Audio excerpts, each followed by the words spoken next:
Gen Z Mahabharata quiz episode 5. Let's go. First question.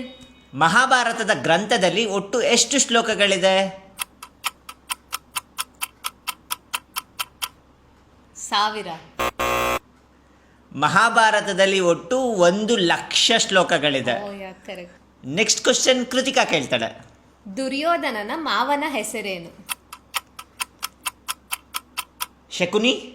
Correct answer. Next question. Kaurava ಮತ್ತೆ ಪಾಂಡವರ ಮಧ್ಯೆ ಒಂದು ಆಟವನ್ನ ಆಡ್ತಾರೆ, ಅದು ಯಾವ ಆಟ? ಇದು ನನಗೆ ನೆನಪಿದೆ, ಲೂಡೋ ಥರ. ಈಸಿಯೆಸ್ಟ್ ಕ್ವಶನ್ ಇದೆ. ಪಗಡೆ.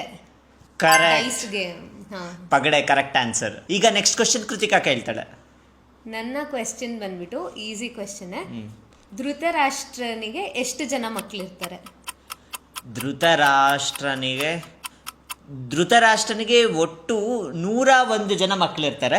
100 ಜನ ಅಣ್ಣ ತಮ್ಮಂದಿರ್ತಾರೆ. ಕೊನೆ ಒಬ್ಳು ಮಗಳಿರ್ತಾಳೆ.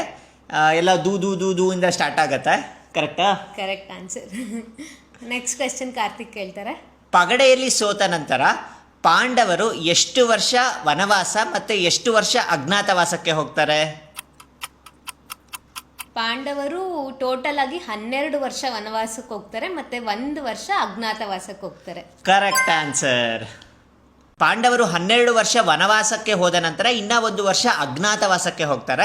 ಅಜ್ಞಾತವಾಸ ವಿರಾಟ ರಾಜನ ಆಸ್ಥಾನದಲ್ಲಿ ಕಳೀತಾರೆ. ಈ ಅಜ್ಞಾತವಾಸ ಅಂದ್ರೆ ಏನು ಅಂದ್ರೆ, ಯಾರು ಐಡೆಂಟಿಫಿಕೇಶನ್ ಮಾಡಬಾರ್ದು, ಇವರು ಪಾಂಡವರೇ ಅಂತ ಐಡೆಂಟಿಫಿಕೇಶನ್ ಮಾಡಬಾರ್ದು. ಇನ್ ಕೇಸ್ ಅವ್ರೇನಾದ್ರು ಐಡೆಂಟಿಫೈ ಮಾಡಿದ್ರೆ ಮತ್ತೆ 12 ವರ್ಷ ವನವಾಸ ಮತ್ತೆ ಇನ್ನ 1 ವರ್ಷ ಅಜ್ಞಾತವಾಸ ಹೋಗ್ಬೇಕಾಗಿರತ್ತೆ ಅವರು.